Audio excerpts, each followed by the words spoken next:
Bonjour tout le monde, je suis très heureux de vous retrouver aujourd'hui pour une nouvelle vidéo. On va parler d'électromobilité, mais cette fois-ci dans les entreprises. Je ne suis pas tout seul pour en parler, je suis avec Sébastien. Bonjour.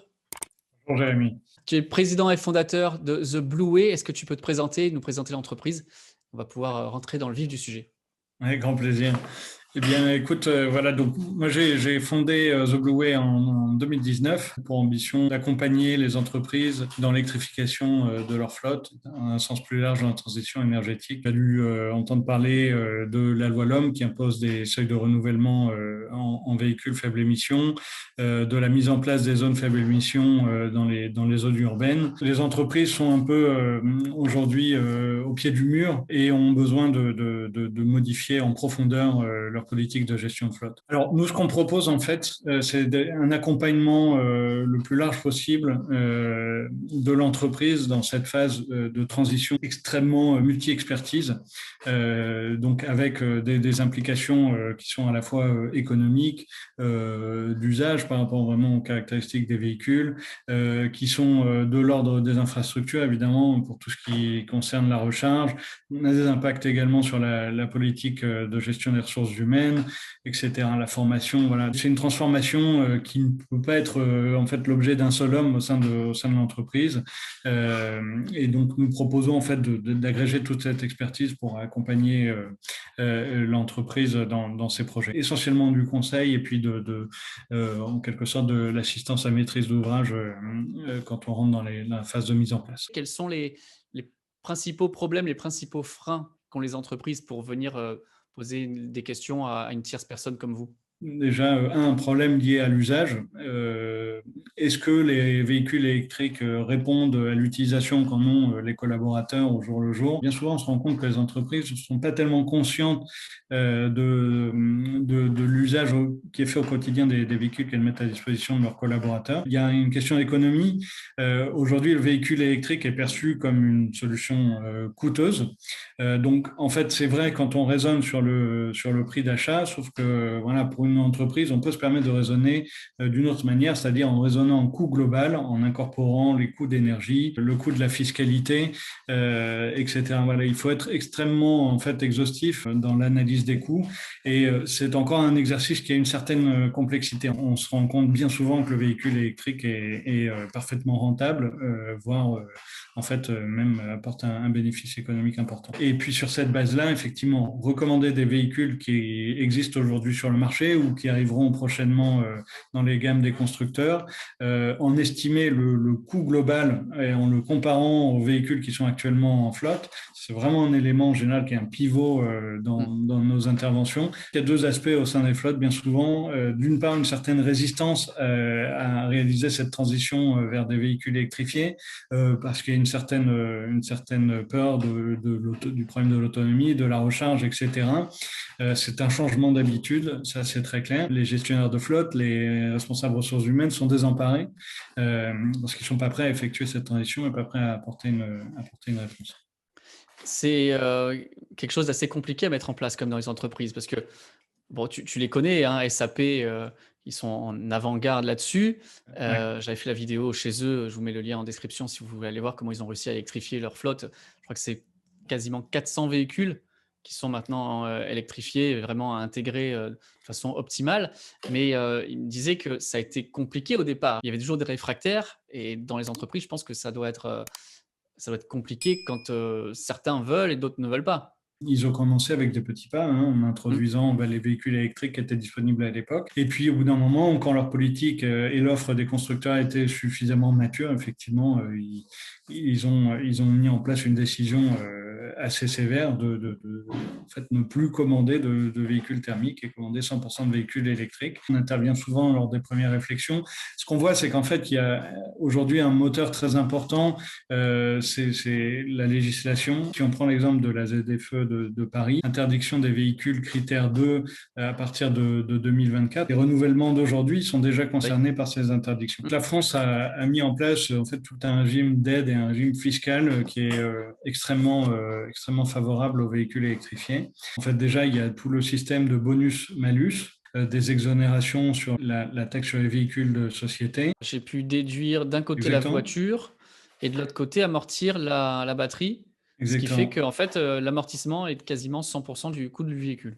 Voilà, exactement. Donc ça, c'est en termes en fait, d'imposition sur les sociétés, c'est extrêmement efficace. Ensuite, un régime spécifique sur les avantages en nature, et donc qui est à la fois favorable en fait à l'entreprise et aux collaborateurs, voilà, etc. Enfin, l'État est relativement créatif en la matière, donc c'est quelque chose qui évolue pratiquement trimestre par trimestre. Donc aujourd'hui, pour une Euh, entreprise, on peut dire quoi? Que c'est plus cher, que c'est moins cher, que c'est équivalent? On en est où aujourd'hui? Aujourd'hui, clairement, un véhicule équivalent, dans bien des cas, il est plus intéressant de faire l'acquisition, en particulier d'un véhicule électrique pur. Aujourd'hui, ce qui est plus intéressant pour une entreprise, c'est quoi? C'est le leasing de toute façon.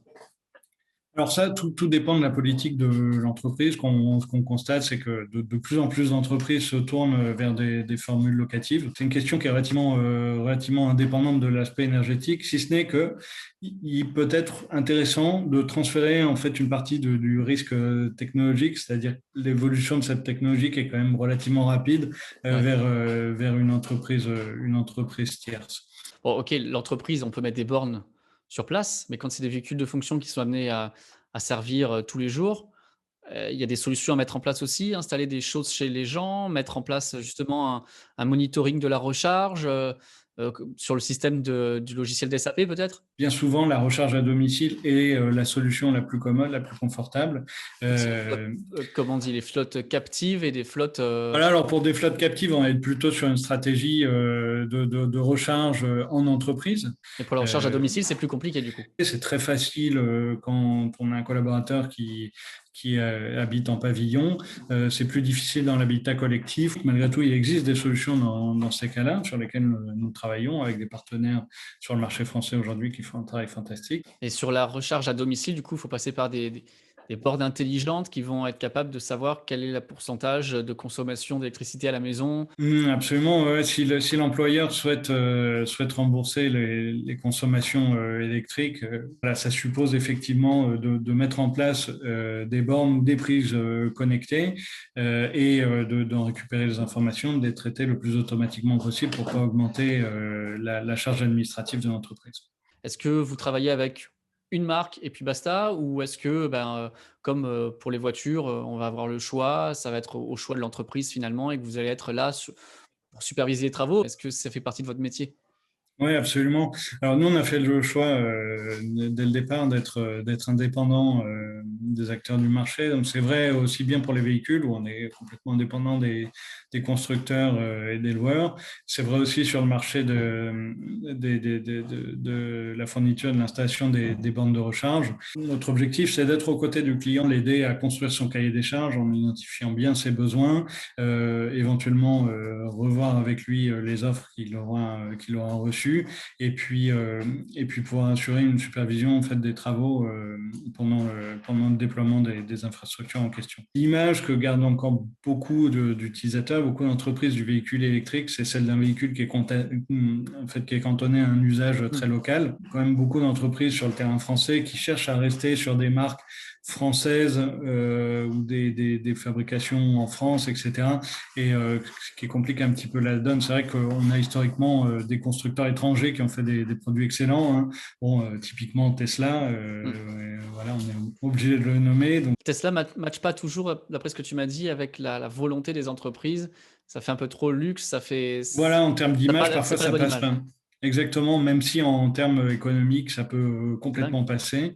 Mais effectivement, en termes d'image, quand on va chez un client, ah bah tiens, vous roulez en Tesla, vous Ouais, ça embêtez fait mieux pas. d'y aller en Zoé, quitte à y aller en voiture Voilà, électrique exactement. presque. Exactement. Il y a un aspect sobriété dans la communication de l'entreprise qui peut être à prendre en compte. Il y a un produit qu'on attend avec énormément d'impatience, c'est par exemple la Mégane électrique, qui proposera une autonomie tout à fait et des capacités de recharge rapide tout à fait compatibles avec des trajets longs. Ouais. Donc voilà, ça devrait sans doute être un succès au sein des flottes. Et puis en plus, il y a de plus en plus de réseaux de charge rapides qui sont en train de se mettre, les Ionity et Alors ça, consorts. c'est la clé. Effectivement, Ouais. c'est la clé. L'enjeu principal aujourd'hui, en fait, c'est pas tellement celui de la densité du réseau, c'est celle de sa fiabilité, puis celui de l'identification de la présence des bornes. On constate que le grand public a l'impression que ces bornes sont pratiquement inexistantes sur le territoire. Ouais. C'est pas la réalité. C'est vrai que nous, on le sait parce qu'on vit dans une micro-bulle Ouais, de la voiture électrique. On a l'impression que c'est évident. Voilà. absolument. Et c'est loin d'être Sur évident ma pour voiture, le. j'ai mes superchargeurs parce que j'ai une Tesla. Ça me paraît tellement évident. Déjà, quand on passe à Exactement. une Zoé, déjà, c'est un peu plus compliqué. Mais on sait qu'il y a ChargeMap, Better Route Planner. C'est évident. Mais pour celui qui est dans une entreprise, que pour lui, la voiture électrique, ça lui passe au-dessus de la tête et qu'on lui dit maintenant, tiens, voilà la clé, il va falloir que tu te débrouilles à faire tes tournées 400-500 km avec ça. Je comprends que les gens soient perdus. Donc, il faut leur mettre en place des outils efficaces pour les Exactement. former, pour leur montrer. Et ça, même l'entreprise, même les RH d'entreprise, à mon avis, ils en ont aucune idée aussi parce que c'est clairement pas leur métier. Exactement, il y a beaucoup de pédagogie à faire là-dessus. La deuxième question, c'est effectivement voilà, celle de la planification des trajets. Tu as cité deux applications. Il y en a d'autres. On travaille aussi avec une société qui est basée pas très loin de chez toi, qui s'appelle Binomad, au développement justement d'une solution qui serait mise à disposition des flottes, bien adaptée à leurs besoins, précisément pour permettre aux collaborateurs de gérer leur itinérance en toute confiance, à la portée de n'importe quel utilisateur qui n'est pas forcément un aficionado du véhicule électrique. Quels sont les derniers gros freins? Bon, l'offre des constructeurs s'améliore, etc., mais il y a encore beaucoup de travail à faire sur l'expérience utilisateur. Si tu dis à quelqu'un, bah, demain, voilà, tu passes à l'électrique, c'est un peu la panique, quoi. Il y a un travail de pédagogie à faire pour expliquer comment ça se passe, etc., dédramatiser un peu cette expérience. Ça, c'est très important. Et les constructeurs, je pense, ont encore une part du chemin à faire, et c'est en partie pour ça que nous, on se propose d'être aux côtés des entreprises. Les aspects qu'on mentionnait sur la navigation sont des choses évidentes, mais pourtant, ce n'est pas présent à bord des véhicules, etc. Donc voilà, c'est quelque chose qui doit être un chemin qui doit être encore parcouru. Et puis, évidemment, le déploiement d'infrastructures qui doit accompagner le déploiement de ce marché. Mais je pense qu'aujourd'hui, il y a une telle volonté politique que, en tout cas, moi, personnellement, j'ai relativement peu de doutes sur le fait que ça va s'enclencher dans les années à venir. Quelles sont les solutions pour expliquer aux gens? Faire un PowerPoint, ça suffit pas. Je veux dire, on peut organiser des journées portes ouvertes, des journées découvertes. Comment on fait? Il y a le format journée test qui est intéressant. Néanmoins, c'est aussi intéressant de remettre les clés d'un véhicule sur plusieurs jours, sous réserve qu'on ait pu organiser justement la question de la recharge. Il faut que ça se passe bien, c'est quand même important. Et voilà, qui peut être effectivement un élément très important pour convaincre. Quand on a le besoin, on vous contacte, on fait une expertise en amont, un audit. Après, vous allez donner les meilleures solutions, on va les mettre en place. On peut installer des bornes de recharge, on peut commander, recevoir les voitures et expliquer aux collaborateurs comment ça fonctionne. Une fois que tout ça est fait, je pense que vous ne lâchez pas l'entreprise dans la nature comme ça. Si jamais il y a des problèmes, si jamais il y a des questions, si jamais il y a du SAV à faire, est-ce que vous êtes là encore ou pas? Absolument. L'ambition, c'est pas de disparaître. On est sur des projets qui ont souvent un temps de toute façon relativement long de mise en place et on va avoir du coup les premiers utilisateurs qui vont démarrer quand on est en train encore de travailler sur d'autres segments Ouais, de la toutes les flotte. voitures n'arrivent pas le même jour, tout n'est pas fini Non, le même jour, on coupe le absolument. ruban et merci, au En revoir. fait, on est bien souvent tributaire de la dynamique de renouvellement de la flotte qui se fait toujours de manière échelonnée. Donc ça d'une part, et puis ensuite, effectivement, on propose de rester en support. Donc une fois qu'on a formé les collaborateurs, on reste disponible pendant quelques semaines pour éventuellement répondre aux questions et travailler sur les problèmes du quotidien qui pourraient éventuellement émerger. C'est Merci un grand beaucoup plaisir. d'avoir parlé Merci à avec toi, moi. Jérémy. J'espère que cette vidéo vous aura intéressé. En tout cas, on a essayé de faire le tour un petit peu sur tout ce qui est comment transformer le monde de l'entreprise en passant à la voiture électrique.